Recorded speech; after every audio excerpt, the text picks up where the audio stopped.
Welcome to episode number 14 of Sheev's Throne Room podcast. This week, I'm joined by Andres, Diego, Sean, and myself, and then Zach might be joining in later, depending on whether he finished walking the dog or not. We'll find out. It's gonna refuse to wait. Well, I told him to jump in whenever. He said, I was gonna walk the dog. He's being nuts. So, fair enough. So really the only things, are pretty huge things have happened, is the last 3 episodes of Bad Batch, and then literally today the Visions trailer dropped, so we could talk about that as well. But I figured we could go into Bad Batch, get that all wrapped up, because I feel like we've been talking about Bad Batch for a couple months now. It's been a while since it was going on. Yeah. Basically, this predictions podcast, from this podcast started with like the finale of Mando, so it's kind of fitting that this is our first full series that we've talked about. True. Yeah. So anyway, sorry, just trying to interrupt you. Oh no, you're fine. I was gonna say that, like, we've been talking about it pretty consistently since that first episode. We started creating all these predictions, most of which I should have done research prior to and like listened to the first episode to see if like I thought about that too. how many of our predictions were accurate or like at least close. From memory, I think we're pretty damn close. Although there's some things that we definitely have not seen yet. There's more to come, which I'm okay about. Look at that. Zach just joined. Yeah, there we go. We literally just started, Zach. Yeah, I haven't missed anything yet. Apparently, I don't want to stay connected. So. I meant to like listen to the episode sometime today while I was at work, just because I'm pretty sure we had an episode that was called Bad Batch, the Bad Batch or something like that was talking about all the predictions, and I'm kind of curious what we talked about. And I feel like there was some predictions that we made off air, you know what I mean, like in text chats and stuff like that. Yep. On our own time, we talk about Star Wars outside of the podcast. That also came true, but we can do that. I think that might be fun next in like 2-3 weeks when we do the next one, just to be like, all right, this is what we got right, this is what we got terribly wrong. Yep. Yep. But we also have a second season for them to potentially be right. Yeah, exactly. Yeah. Because when we made all our predictions, we're either right or assuming... not right just yet. Yeah, we're just never wrong. I mean, there was one that I made where it was like, that was Bail Organa and the Poncho. No, it was Rex. No. we all thought the Clone Rebellion was coming, too. Yep. Well, officially, the Clone Rebellion never happened, so, you know. Yeah. Thanks, Battlefront. There's always season 2. Well, who says the Clone Rebellion has to happen on Kamino, though? Just because Kamino's gone. Fair, so, but... Wait, what? Spoiler. Anyway, so what were the 3 episodes that came out? Obviously, the last 2 were the finale. What was the one before that? Was the Commando. It was rescuing... Hunter, right? Gregor. Yeah, it was rescuing Gregor. Yeah. Right, so all 3 of those episodes are pretty banger. I guess. I mean, the last one was okay. Last one was okay, but I think let's start with the episode with Gregor, because I thought that was one of the prettiest episodes and one of the just really cool world building. That was a different Gregor than the clone that like had amnesia and was working at a diner. No, same one. Same one. It is the same one? Okay, that's what I was hoping. Okay. Because I really like that character in Clone Wars, and it sucked that we just kind of see him just kind of like, I think he just got lost in that explosion. He was in Rebels. No, he was in Rebels. Well, yeah, there's that whole joke though. He's like, somehow I survived an explosion, and that's how they explained it. Yeah. Okay. Right. They didn't really explain how he went. Kind of insane though. It's probably the explosion. I would argue. Because even in Rebels, he was hearing loss for 30 years. Yeah. It was either that or it was the time that he spent in prison. Although I didn't get the feeling that was really all that long. Yeah, I got the feeling that he was been training the proto stormtroopers, and then he's like, nah, not about this, and yeeted himself out, and then sent out the distress beacon. Yeah. But then we also got like the fact that clone commandos are the ones that are training the proto stormtroopers and stuff like that. I thought that was pretty cool. We also got Scorch from Republic Commando in there. Yeah. So it was like a little Easter egg, right? Little Easter egg that I'm like, yay! Like literally, I screamed. I'm like, Scorch! Shocking. Zach can attest to that. That is one of my favorite Star Wars games of all time. Yeah. We played that a lot. A lot. It's a shame That was Adrian. before we were. Adrian as It was, well. it was before we were allowed to buy He was Halo. a big fan. Yeah, before we were allowed to buy Halo, I'm like, this is Star Wars. It was literally the same thing. You gotta find your loophole. Geonosian guts like all over your screen. Yeah. It's like, no, Star Wars. Left and right. What did you guys feel about that episode? I know my feelings because I thought it was fantastic. I liked it. I kind of felt like I don't know if they just saved a little bit of the budget for those last three specifically. Yeah, the last three had like gorgeous. Like the last three in the first episode. Very gorgeous throughout, like the settings, the shots, everything. I think the budget went into the premiere, the Ryloth 2 episodes, and these last 3. Yeah, I would agree. I was gonna say I felt like the last 2 episodes, aside from like Kamino's weather, underwater, the monster, the explosions, the fire, the sinking cities, like all of that, great effects. But like they also like got away for pretty cheap on the interiors with everything being empty. Like I distinctly remember looking at like empty Kamino and being like, oh, they're saving money on this shot. Like there are like a grand total of maybe like 6 polygons in this shot, and they just added some fog. That's all they did. There's nothing here. But it still conveyed the right emotion. It still worked for me, yeah. And it kind of actually just reminded me of the prequel movies with the way that Kamino looked there. Was just like it's like a glowing orb. Like can't even make out detail here. Yeah, kind of like that. So it worked for me. I'm like, all right, yeah, this is Kamino as I remember. They cut a lot of the budget. They saved a lot on the budget because of that Spice episode. Yep. Because that episode was like honestly, I liked the majority of the Bad Batch, like the show. I think it might be the strongest first season of an animated show. That episode, I'm like, why is this here? This doesn't need to be here. Well, whatever. It's Star Wars. I enjoy it. The first season of Clone Wars was not good. It was not good. No. And even the first season of Rebels was pretty hit or miss. That was rough too. I mean, Rebels is probably second best. Yeah, because and then there's Resistance, which I don't talk about that much because it's for 5-year-olds. And you're the only Resistance is the animation is beautiful. Like some of the shots they have in that is beautiful. Just do not like the story. I mean, it was a Disney XD show. So. Disney XD, literally for 5-year-olds. Great, it's not for me. Whatever, that's fine. That doesn't need to be. I did the only thing I really did like about Infested, that episode, was Sid. I really kind of grew to like Sid, which I know they were trying to get you to do. They were trying to like present Sid as this like character that you're not maybe supposed to like, but has this like rough exterior, but she's like really like nice on the inside, and that like I've lived a hard life kind of way. Yeah. But it was nice to I enjoyed that part of Sid's story. But yeah, I agree.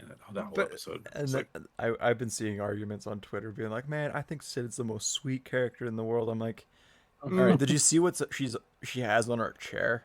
Yeah. Goddamn Wookiee pelt. She has a Wookiee pelt on her chair. She's still a Trandoshan. Like, calm down. She's not this sweet, cuddly thing that you think she is. Is that what she is? Is Trandoshan? Yeah, she's a Trandoshan. Just rather large. But we don't judge here. Short, fat. I do. Oh. Yeah. No, she's a Trandoshan, but she literally has a Wookiee pelt on her chair, and I'm like, all right, calm down, everybody. Don't think she's literally skinning Wookiees. Like, exactly. Calm down. It's probably your profile picture on Facebook. Exactly. Yeah. You get little glimpses. Yeah, you get little glimpses, little pieces that reinforce the idea that this person is not a nice person. You're just getting to see a nicer person in contrast to the shitty situation. Exactly. Yeah. Like I felt like that episode, like nothing happened in that episode really. It was I don't know what it is with Star Wars animation and Spice, but every time a Spice episode happens, they literally end at the same point they started at. I don't understand why. Yeah, I feel like we did a loop de loop. It came right back to the same spot. I'm like, what happened? Do? This literally what happened. That episode literally could have happened anytime during the season after the premiere. Yeah, after they met or it just could have not happened, and we wouldn't have known. Yeah, exactly. It had zero impact. I mean, there's always going to be filler episodes, and especially like animated shows. With these shows, like the thing is, like in Rebels, we had the whole Space Whales episode in season 1, and that paid off on the finale. Yeah. So there might be something later on that like maybe what's his face from that episode comes back during, like, helps the Bad Batch out for a big pivotal moment. Who knows? Yeah, it's possible. It definitely seems like they wanted to at least introduce that character, be like, hey, just footnote, we might come back to this guy. Yeah, like, and that's probably what it is. But in the moment, I'm like, the hell? Mm-hmm. Anyway, back to doesn't ultimately mean anything within the show. Exactly. Yeah. Exactly. But anyway, back to let's go to the finale, I guess, now, because I think the last shot of the third to last episode with Hunter getting captured, again, one of the most beautiful shots in the show, but it set up the finale, which I think the second to last episode, it was one of my favorite, like, just straight up animation show, like, episodes. And the music was great. So the music, and especially in the last one too, is so good. Yeah, the whole experience felt way more cinematic. Yeah, I like when you just start throwing some heavy synthesizer in there. Well, specifically when they're like, it starts with them running through the hall, and it just starts flashing to the empty rooms of all the Camino facilities, and you're like, man, this looks sad. And then just firing, like, literally, it felt like the death of the prequel era at that moment. Yeah. And then even they brought back, like, the classic Camino music when Crosshair landed on Camino. Yeah. No, I think that me and Zach were talking about this a little bit, that we thought the finale should have been the second to last episode, and the premiere of season 2 should have been this episode. Yeah. Yes, I would agree. I'm glad that I got. Or even combine the episodes and just do one, like, an hour-long episode. I liked the last episode a lot. Yeah, that's what you said. Yeah, as well. Because they did the first one long, right? First episode was longer. The first episode was like 50 minutes, 80 minutes or something. Yeah. They could have just bookended it like that as well. Because it was like, oh, we're gonna end here and then wait a week, and then nothing really happened. Yeah, it was just a lot of character development, which is fine. Like, it's great, but I feel like that should have been the premiere of season 2. Yeah. Yeah. And don't get me wrong, I really enjoyed it. Like I said, I think it's the best anime first season of it. I would have been very disappointed if there wasn't a season 2. If that's how they ended it. But the fact, we're done. The fact that they confirmed that there's a season 2 during the premiere of the first episode of the finale. Yeah. That was a weird way of saying that, but whatever. It's fair. But yeah, no, I think all in all, I think the finale was for me, it goes the premiere, the Ryloth episodes, the finale, and then the Braca and episodes with the sprinkled in with, like, the third to last. Some of the Sid missions were like, whatever, this is fine, but yeah. I think the second to last episode was, like, I think that's the one I said is, like, my favorite animated Star Wars episode. At the time I said that, I think. Which one you said? The second to last, like the first part of the finale. Oh, gotcha. But then I remembered that there's the Order 66 episode from season 7. That's a good episode. That's a good episode. Well, the Clone Wars finale was so good, but I mean, the whole last arc, honestly. Yeah, the last. I consider that just one episode. It's basically a movie. Yeah. Like, they edited it in such a way that it was a movie. Well, that was season 7. Season 7 was essentially 4 movies, wasn't it? 3. 3? Yeah. It was the Bad Batch. It was the Bad Batch. Spice and... Yeah. Rafa twins. Yeah. Freaking Spice episode. Sisters. Yeah, talk about starting out, or, like, ending up where you started out. Exactly. That's what I'm like, I'm just convinced anytime they introduce Spice, I'm like, oh, okay, this is going nowhere. Great. Not even just that, like, they cycle through it, like, 3 times, too. I'm pretty sure they get imprisoned, like, 3 times. Like, there's literally an episode in Clone Wars where they start in prison, they break out for a bit, and then they end up in the same cell at the end of the episode. Yeah. Like, what is this? There's like it's still like rigged open from when I was here earlier. Actually. Yeah. Oh look, my sandwich is still here. Like, I lied to get you guys out of jail. We're gonna break back in out of pride, so we can break you out, and we're the heroes. The fuck? We're free. Oh man. From a story perspective, I think I found the story the most lacking at points, or I shouldn't say lacking. I found it annoying and slightly I don't want to say amateur, just not as adult as I expected it to be. Like the constant For which one?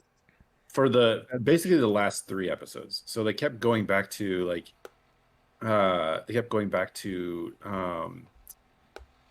Omega being their sibling, basically the older sibling, and brotherhood, and you're my brothers. I swear to God, I heard "you're my brothers" so many times. And granted, I binged. So just like disclaimer, I binged the Ryloth episodes forward. So like I watched a lot. I get that, but like I heard my brothers so much in those last 3 episodes that I was a little sick of it by the time I got to the last episode. I was really enjoying like the visuals. Like wow, like this is great. Little confused until the very end about why they went back to Kamino when there was like it felt like a little bit of like a plot hole. Like why would like it was so predictable. Like okay, so we're gonna take Hunter, we're gonna take him back to Kamino. Meanwhile, Kamino's emptying, and somehow Crosshair didn't connect the dots that all of the clones were the only ones left on the clones and his troopers were the only ones left. He killed his own trooper, so. He was doing it as a way of getting back to the Bad Batch, trying to bring them over to the Empire. Right. But like he missed a very obvious point of like the Empire left him there by his design. Like all this is like by his design, but he like left himself very, very open to I could get like obliterated. Like they've been blowing holes in cities and like melting the resistance where they find it. That's also Hunter's point. Like he's like Hunter told him, he's like, they don't care about you, and he's like, I don't care. I want to be part of something bigger. He literally said, I don't care.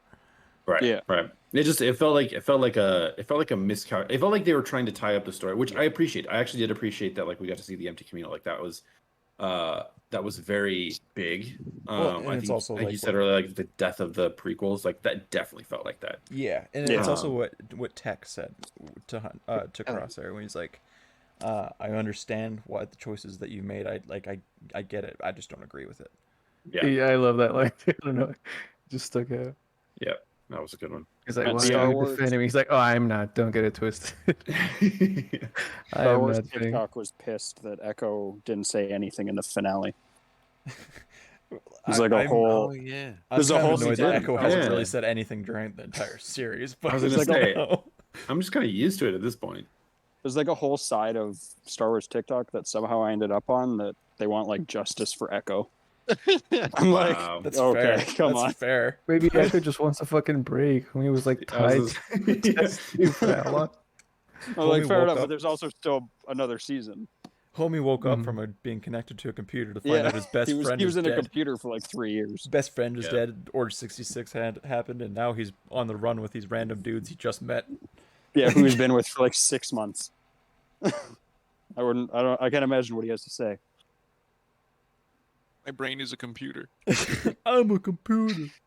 So, Stop the download. My arm is a computer.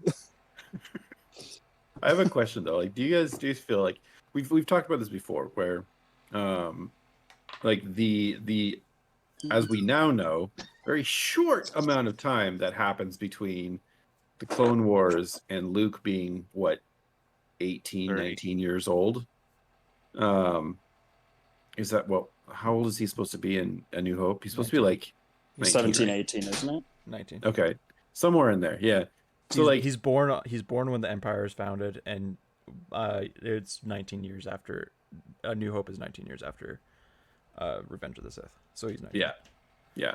So we've established the timeline, and we've established it's a very short timeline, but the way that they talk about it in New Hope, it sounds like the Clone Wars are myth I can explain this.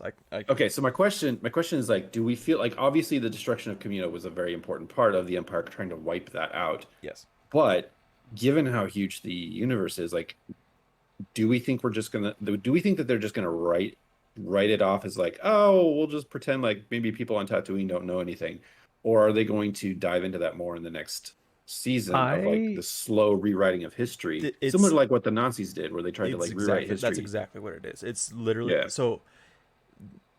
The reason why, so you got to think about it with the Jedi in particular. There's only about, even in the prequel era at their height kind of thing, there's about 10,000 Jedi in a galaxy of zillions. Like there's trillions upon trillions of beings in the galaxy. So even being a Jedi at that time is still being highly, highly rare.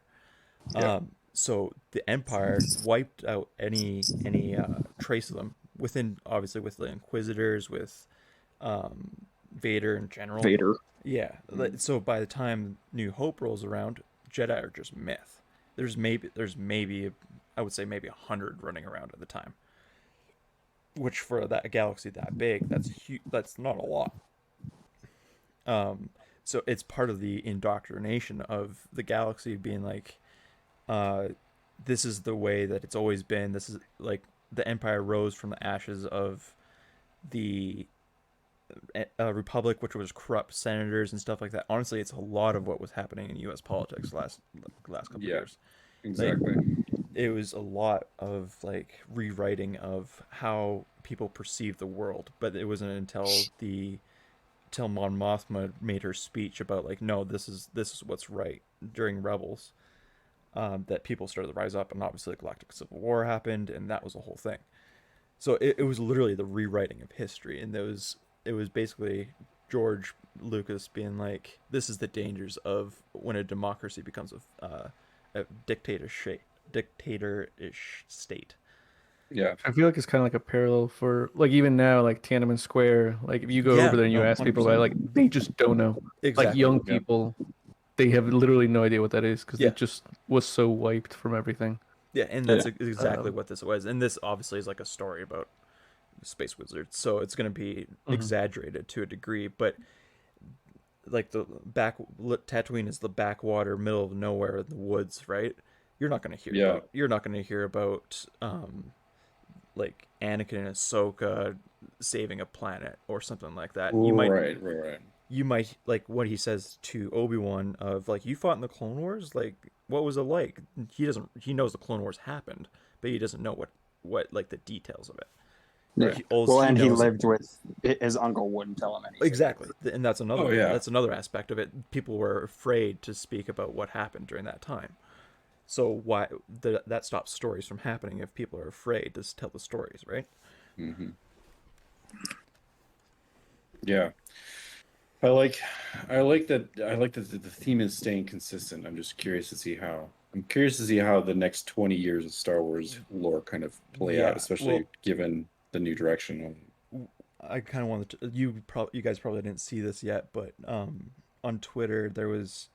They released some of the concept art for, how they took Nala Se to that mountain. Mm-hmm. So the concept art has that as Mount Tannis. Mount Tannis in Legends is the Emperor's secret cloning facility that Thrawn finds in Heir to the Jedi, which is basically that's kind of where the mythos of the Clone Wars was made during Legends times, before the Clone Wars was even talked about in prequels. But now that's Mount Tannis, so that means they're kind of setting up that to be the start of canonized. What's that? Canonized, like being brought over from out of Legends. Yeah, or even Palpatine's return, like. Yeah, like connecting it to the newer trilogy to be like, oh no, like they had a plan. Yeah, exactly, and even like Mando when Ahsoka's like, "Where's Thrawn?" Now that it looks like we're going to be heading into like a live action version of Heir to the Jedi. So I mean, there's some stuff that they're setting up with this series that takes place 25 years before Mando, that looks like they're leading into it. So I'm pretty excited. they also had some of the clone commandos that are labeled like gray stripes, labeled as Imperial Guards. So they're like setting that up as like Imperial Guards or ex Republic commandos. Mm-hmm. Oh man, I'm excited about They're that. doing a lot. It's exciting to see it. I'm antsy to see. I'm antsy to see what they do next season. Like I'm already done with this season. I'm ready to watch the next season. I mean, the next thing we have now is Visions on September 22nd, and then after that is Book of Boba.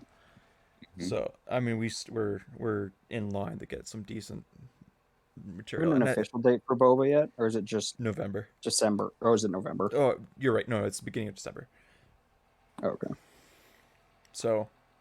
Because then Kenobi's probably like February or something, isn't it? Yeah, and I'm not sure if Kenobi comes out first or Andor comes out first, and then Mando will probably be spring. Yeah, that makes sense. So, because Kenobi just finished wrapping, they've started production on Mando. Cassian's or Andor's been going for a while, so I'm excited for that. I'm excited for that really too. It's the same guys that did Rogue One as well, so. Ooh, yeah, that's gonna be great. Anything left on Bad Batch before we move on? Overall, I think it was an excellent show, and I really enjoyed it. I think I enjoyed it more than I thought I would. I really like Omega. Season 1 especially. Yeah. I think the show does a good job of like setting up Omega to be a hero in the Star Wars universe. Yeah. It was like the heart of the show the entire way, and I'm like, more review. And like literally like typically like the first time they introduce a kid character, I'm like, I don't know. This was the first time that they introduced him, and I'm like, I instantly like this character. Yeah, I liked Omega. I liked Omega more than I liked Kid Anakin. That's for sure. As much as I love Kid Anakin. Yeah, I loved Omega better. I think Omega might be like the best kid Star Wars character. I feel like they probably just learned from doing Ahsoka and then also doing why am I blanking on his name? From Ezra. Rebels. Ezra, yeah. Just, so yeah, I'm sure that's helped. And it's a totally different dynamic too. It's like this person is technically the oldest clone. She's basically as old as Boba. So. Right, yeah. So really, she has more life experience than these people that she's traveling with. Right, but she's also been sheltered for a good chunk of her. In terms of like battle and stuff like that, sure. But life experience, I think she has more experience than like Hunter. In terms of like people. So, I think all in all, I think it's a good season 1. I'm excited for season 2, and excited to see how that expands out. Yeah.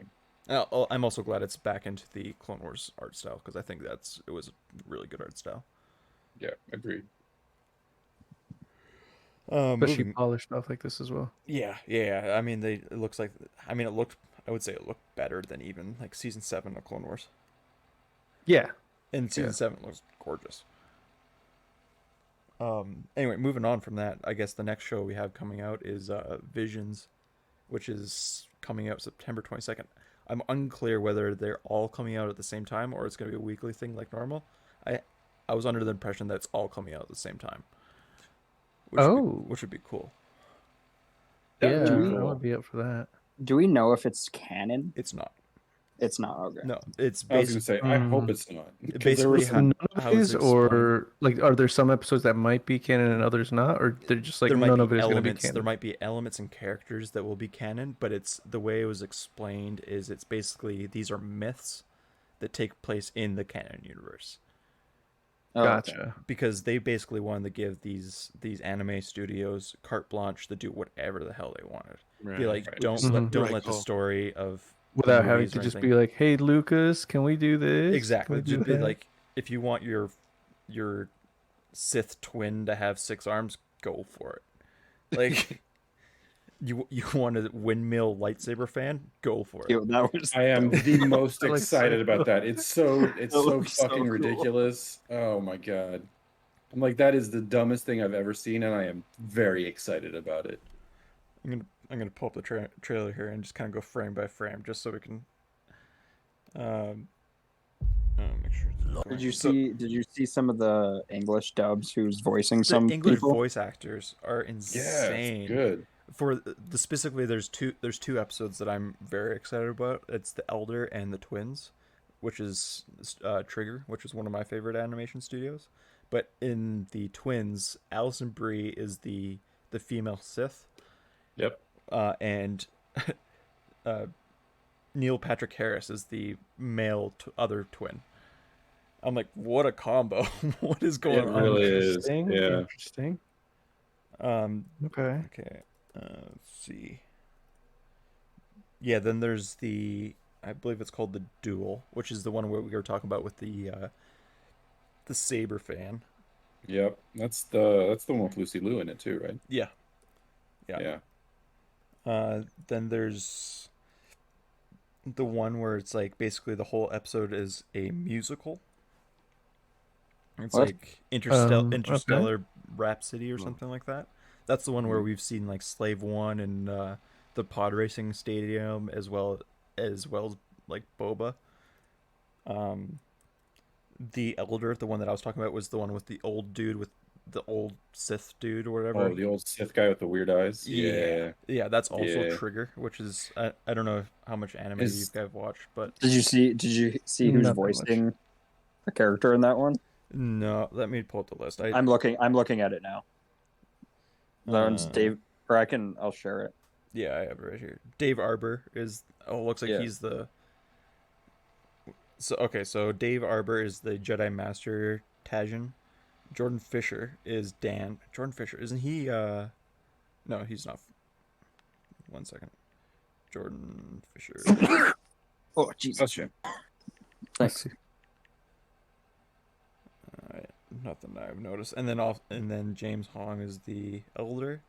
The Twins is Neil Patrick Harris as Care, Alison Brie as Am, and Jonathan Lippow as B20N. Tatooine Rhapsody is Joseph Gordon-Levitt as the main character Jay, Bobby Monahan as Geezer, Tamora Morrison as Boba, Shelby Young as K344, and Mark Thompson as Lan. Mark Thompson being one of the main like audiobook guys. Okay, that's why I know his name. Brian T as Ronan for the Duel, Lucy Liu as the bandit leader, Jaden Walden as the villager chief, the village bride is Karen Fukuhara as F, Nicole Sakara as Haru, Chris Rashawn as Azu. This means nothing to us right now, but I'm just reading out. Right. Carrie, sorry, I can't pronounce that, as Valko. And I'm pretty sure the guy that plays Hanzo is a character in this as well. Like Overwatch Hanzo? Yeah. Interesting. Yeah, he's in the Asian influenced one. I'm pretty sure, I think it's right? like Isn't he the? Yeah. Okay. Yeah. The Ninth Jedi. Let's see. Nobody in there that I recognize off the top of my just from viewing it. The last George one Takei is in an episode. Yeah, Henry Golding is in one. The same one as George Takei. Yeah, I mean this is a pretty. That's just the English cast. I know nothing about the Japanese cast. I think I'm most excited about the Twins. Is the one apparently that is allegedly supposed to take place after episode 9. So who knows if that's actually canon or not? But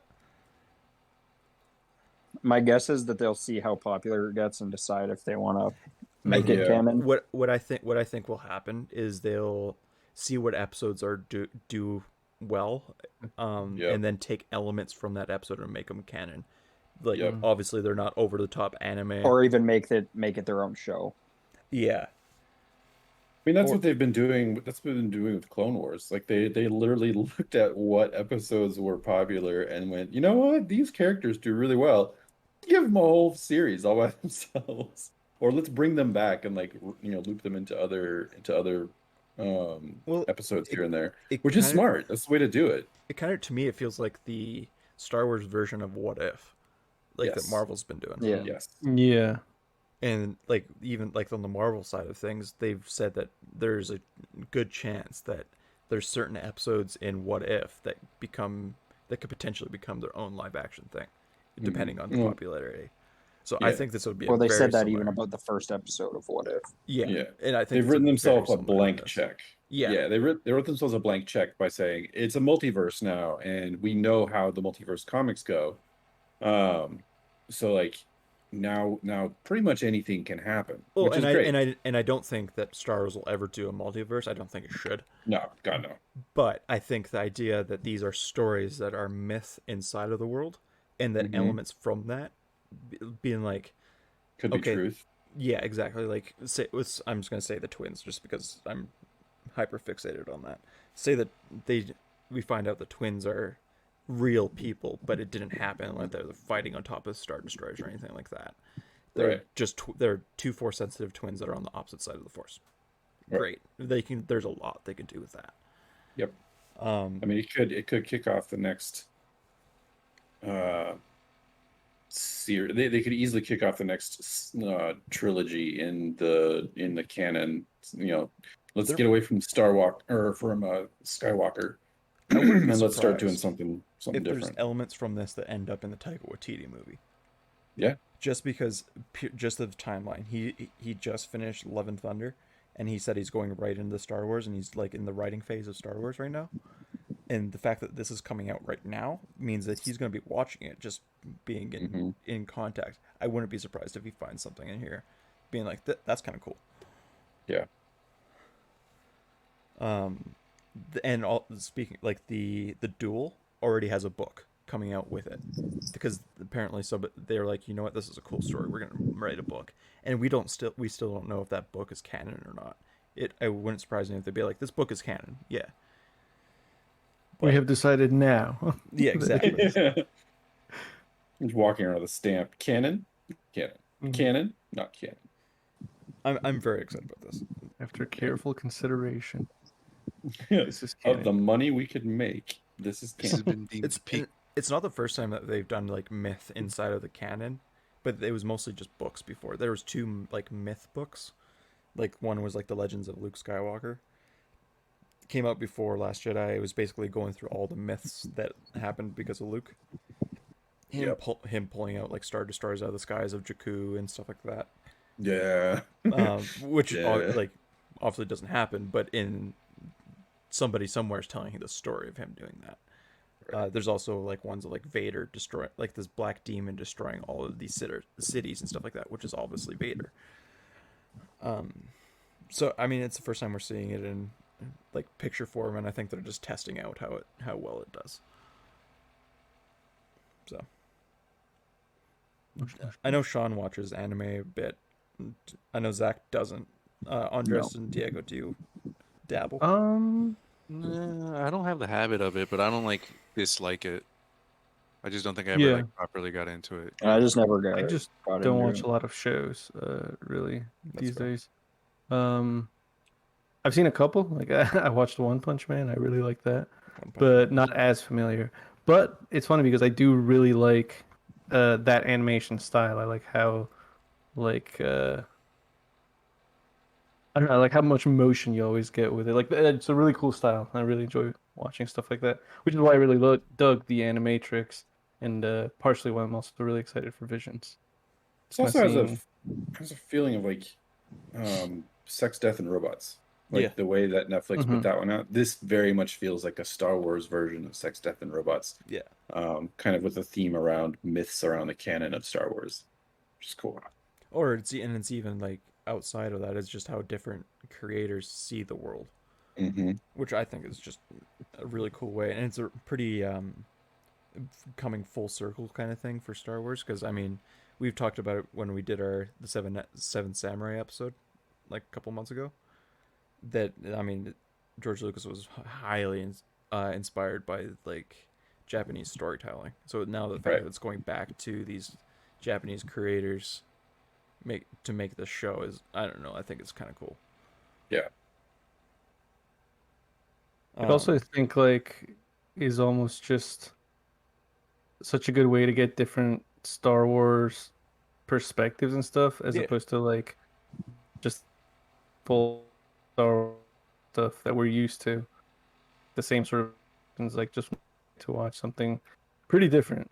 It's nice and exciting. Yeah. I would really enjoy a darker story from the Star Wars universe. Like, or we're gonna get that. Yeah. The Acolyte that's what the Acolyte is supposed to be. That is. See, I have not done my research on the Acolyte yet. Is that live action or is yeah, that that's live. That's live action. Oh, okay. Yeah, it's the Acolyte is gonna be the way it was. Leslie Headland, who's the showrunner on it, described it as basically it's gonna be diving into the dark side, things leading into Phantom Menace, because she was inspired by what the Phantom Menace was trying to say, that there's like these darker things going on behind the scenes, that there's literally a Phantom Menace. So it wouldn't surprise me if it's going to be like going to like Plagueis and all that. Yeah, see, I want something that's going to scare me a little bit. Like I want something that's like a nice mix of thriller, a nice mix of like jump scares, a nice mix of just like psychological, oh my god, fuck me up kind of, show/movie. But I want it flavored with Star Wars. Like that's kind of what I'm looking for, because there are so many creepy. With High Republic a bit. Yeah, exactly. But I mean, that's again, there's something special about it being on screen as opposed to books. Yes. As much as I enjoy the High Republic, I legitimately, I think it's one of the better like story initiatives that Star Wars has ever done. But there's something special about putting something on screen. Yeah. So we'll see. I'm excited about all the future shows coming out. Obviously, I'm gonna watch it regardless. But I think consistently since Disney Plus has been a thing, everything that's come out has been banger. Yeah. With some episodes, obviously, of certain shows being like, it's okay, but like in the long run, everything's been like, this is excellent. Yeah. Like, I mean, Mando, season 1 was excellent. Season 2 was even better. Yeah. I like the direction that Dave Filoni is driving things. And he was basically just the creator of Bad Batch. Yeah. It was like the whole different team. It was actually the same team that did Resistance. So it's not like he's great at he breathes his love for Star Wars into everything. He basically gives, and it's very infectious too. Yeah. That's a good way of putting it. He gives the seal of approval that makes people want to do it the way that not the way that he sees it, but like with the same passion that he has for it. Right. Yeah. Because like he so obviously cares that I feel like knowing he's involved, other people go, "Oh, I'm gonna give a shit too." Yeah, and I think that's that's the best we can ask for, is just people willing to care about it. Not that they need to listen to everything Dave Filoni says. Heck, they don't even need to listen to everything George says, because some of his ideas are just absolute bonkers. Yes. We love him, but like he's the crazy old grandpa who only needs to show up for the yearly board meeting, not every month. Yeah. And you get, I think we talked about this, like, I think 2 episodes ago, the fact that Tony Gilroy, who wrote Rogue One, did not watch any Star Wars before that. Did not care. He literally didn't. He just enjoyed making movies. And I'm like, that legitimately might be one of my favorite Star Wars movies that Disney's ever made. Yep. So. I don't think it's really even close, from this Disney ones at least. Yeah, exactly. Yeah, no.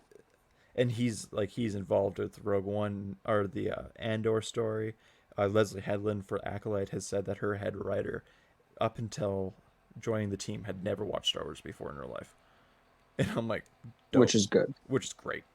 Yeah, there's a freshness to it, and we need that. Like, the world is getting bigger, and we need diversity in the stories that are told. Otherwise, it just becomes very all the same color and monochromatic in what we can expect. And when you can when you expect the same story every time, or the same flavors and the same, like, it gets old, and Disney knows that. So I'm glad they're being smart about it.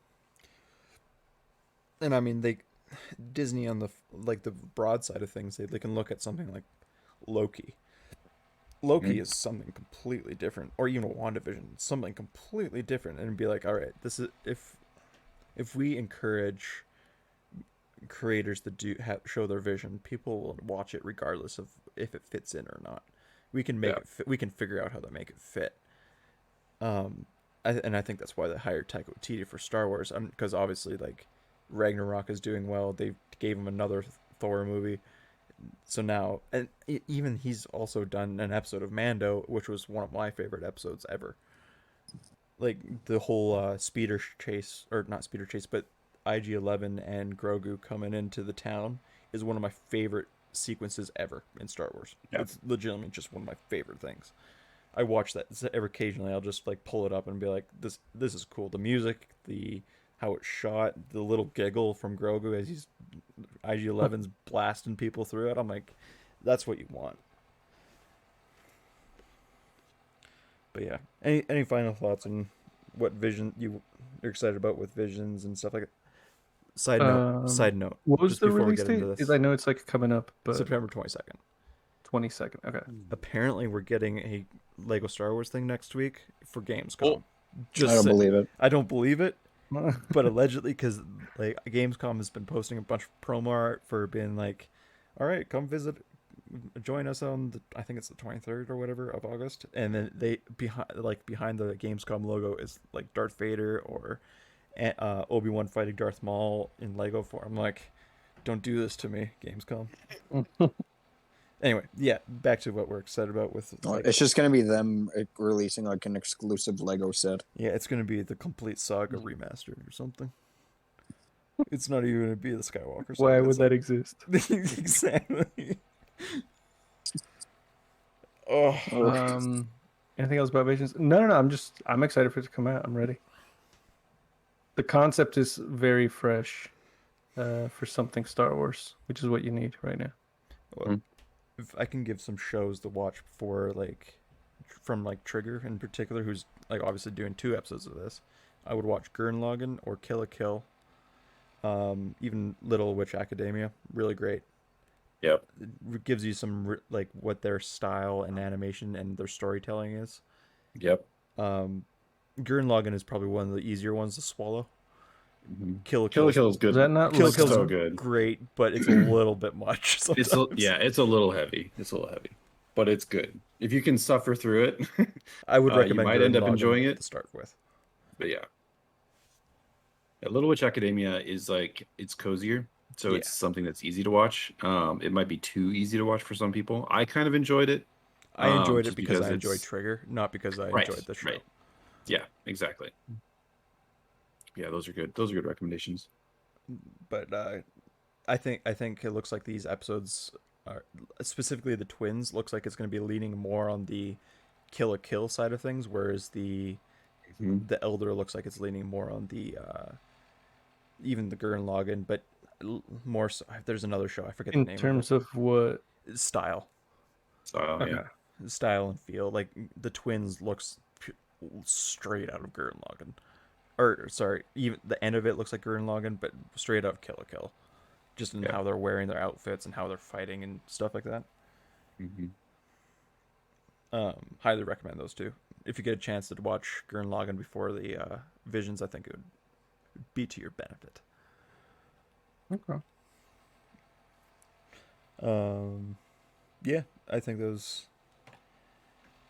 I'm excited. So I think next episode we should talk about the predictions we had for Bad Batch. That's just because I'm honestly kind of curious. Yeah. Same. And hopefully by then we have a Lego Star Wars announcement. Gamescom. Yeah. Yeah. Fingers crossed. All right. With that, thanks again for joining for episode 14 of She's Throne Room Podcast, and we'll see you guys next time. Bye. Bye.